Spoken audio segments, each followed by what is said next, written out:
Puji dan syukur kami panjatkan kehadirat-Mu Tuhan atas berkat Tuhan yang luar biasa kepada kami satu persatu, bahkan keluarga lepas keluarga. Tuhan Yesus, pada siang hari ini kami hendak mendengarkan kebenaran firman Tuhan yang akan menjadi kekuatan dan arah hidup kami. Ajar kami Tuhan untuk mau mendengarkan dan dapat kami lakukan dalam kehidupan sehari-hari. Hadirlah Roh-Mu Tuhan di tengah-tengah hati kami. Kami siap untuk mendengar. Dalam nama anak-Mu Tuhan Yesus Kristus kami berdoa dan mengucap syukur. Amin. Horas. Firman Tuhan pada pagi hari ini menyapa kita Punguan Nemarata, yaitu diambil dari Yakobus 1 ayat 26 dan Yakobus 3 ayat 5. Yakobus 1 ayat 26, demikian firman Tuhan. Jikalau ada seorang menganggap dirinya beribadah tetapi tidak mengekang lidahnya, ia menipu dirinya sendiri, maka sia-sialah ibadahnya. Yakobus 3 ayat yang kelima, demikian firman Tuhan. Demikianlah juga lidah, walaupun suatu anggota kecil dari tubuh, namun dapat memegahkan perkara-perkara yang besar. Amang inang yang terkasih dalam Tuhan Yesus Kristus, kami mendengar berita di media sosial ada seorang karyawan toko membunuh majikannya. Ternyata setelah ditelusuri kenapa dia membunuh majikannya, ternyata karena dia sakit hati oleh kata-kata majikannya yang begitu pedas, yang begitu menyakitkan, sehingga timbullah emosi si karyawan dan berniat jahat. Kemudian dia membunuh majikannya. Bapak Ibu yang terkasih, ternyata hanya karena sakit hati mendengar kata-kata bisa sampai terjadi pembunuhan. Itu mungkin sesuatu hal yang harus kita hindari. Kita pun tidak suka adanya pembunuhan. Tetapi ternyata sebegitu dahsyatkah kata-kata sehingga sampai dia mau membunuh, padahal mungkin dia tahu membunuh itu dosa, sampai dia tidak ingat lagi bahwa membunuh itu dosa. Yang penting dia sakit hati dan mungkin tidak terkendali, kemudian dia membunuhnya. Bapak Ibu yang terkasih, lewat berita di media sosial ini kita diingatkan pada firman Tuhan saat ini bahwa lidah hal yang paling kecil dari tubuh kita. Kalau tubuh kita misalnya kayak saya, berat badannya sudah hampir 80.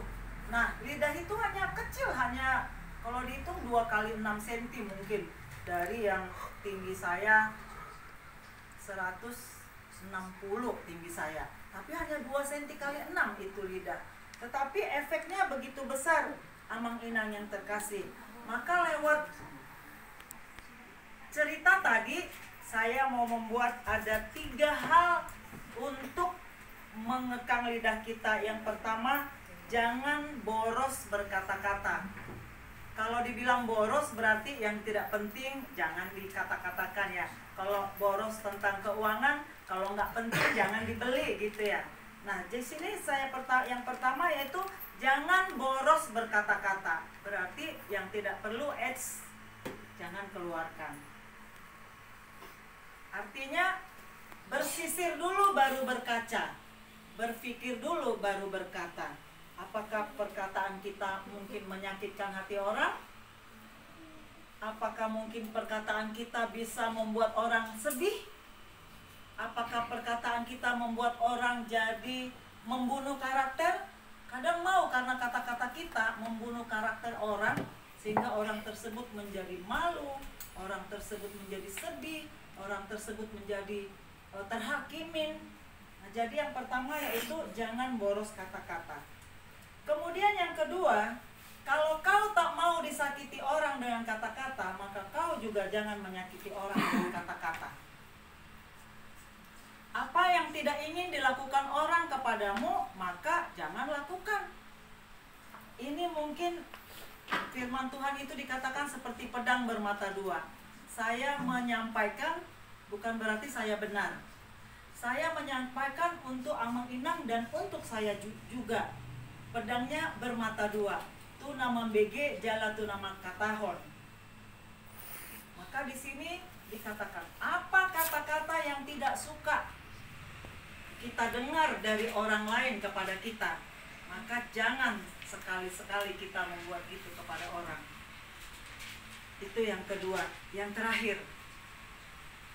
terakhir saya mencoba melatih lidah agar lidah kita bisa mengeluarkan kata-kata yang menolong orang lain, kata-kata yang menyembuhkan rasa sakit orang lain, kata-kata yang mendukung orang lain, sehingga dengan kata-kata kita orang lain semakin disegarkan.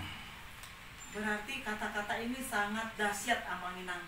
Kalau dung mahiu dungata udah sakit kawan kita, sakit perasaannya, sakit hatinya, tetapi ketika kata-kata kita sabar hoina, olani petadokon udah langsung segar perasaannya. Tetapi ketika kawan kita lagi jatuh, lagi sakit, lagi terhimpit, kita bilang, potong, pasti dia akan makin jatuh. Maka di sini saya mencoba yang ketiga, yaitu melatih lidah kita. Allah bisa karena biasa. Ketika kita berlatih, sering berlatih. Ini nggak gampang memang ya, namanya juga berlatih. Berlatih.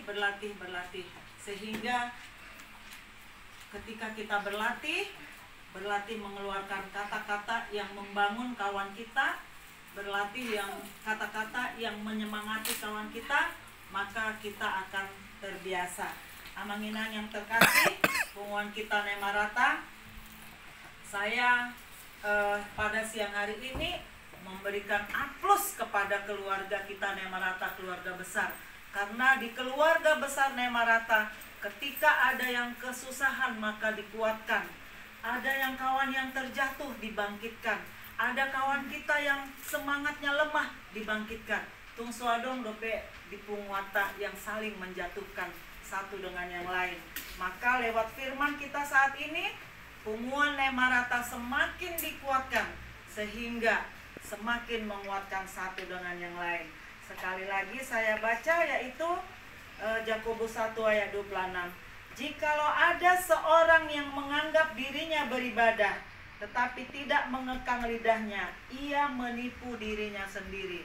Kenapa demikian, Amang Inang? Karena dengan mulut yang sama, dengan lidah yang sama, kita memuji Tuhan. Dengan lidah yang sama, kita bersyukur kepada Tuhan. Tidak mungkin lagi dengan lidah yang sama, kita menghujat orang lain.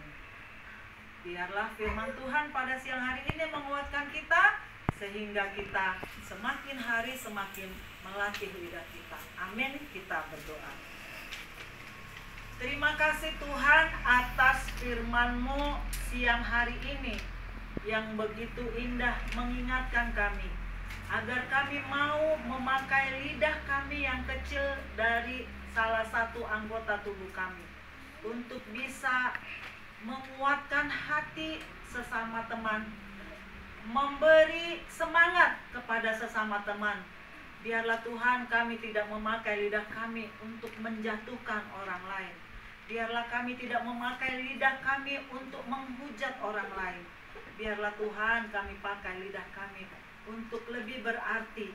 Dan biarlah kami berlatih setiap hari pelan-pelan, sedikit-sedikit, sehingga pada akhirnya kelak kami bisa benar-benar memakai lidah kami hanya untuk memuliakan nama Tuhan. Pada siang hari ini kami bersyukur Tuhan karena kami menjumpai saudara kami di rumah ini dalam keadaan sehat.